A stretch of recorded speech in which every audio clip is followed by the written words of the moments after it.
এরপর এমডি আহমদুল্লাহ আশরাফ জানতে চেয়েছেন, নামাজে ইমাম সাহেবের ওযু ছুটে গেলে তিনি কি করবেন? ইমাম সাহেবের যদি ওযু ছুটে যায়, তার কর্তব্য হলো পেছন থেকে কোনো একজন মুক্তাদিকে টেনে তার জায়গায় রেখে তিনি চলে যাবেন ওযু করার জন্য। ওযু করে এসে তিনি মুক্তাদি হিসাবে অবশিষ্ট নামাজ পড়বেন, অর্থাৎ জামাতে যোগদান করবেন। যদি কোনো রাকাত ছুটে যায়, শুধু সেই রাকাতটা শেষে তিনি একাকী ইমাম সালাম ফেরানোর পরে আদায় করবেন। এবং পরিবর্তিত বা প্রতিনিধি হিসাবে যিনি দ্বিতীয় ইমাম দফা ইমাম হয়েছেন, তার অনুকরণ তিনি করবেন। এবং এই বিষয়টি বুখারীর একটি হাদিস থেকে বোঝা যায় যে ওমর রাদিয়াল্লাহু তাআলা আনহু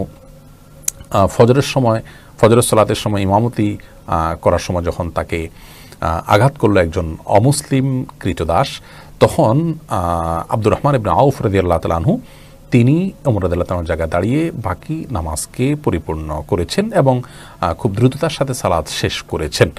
তো এখান থেকে বোঝা গেল যে ইমামের কোনো কারণে ওযু ভঙ্গ হলে বা তিনি ওই সময়ে সালাত আর কন্টিনিউ করতে না পারলে তখন প্রতিনিধির মাধ্যমে সালাত সম্পন্ন করা হবে।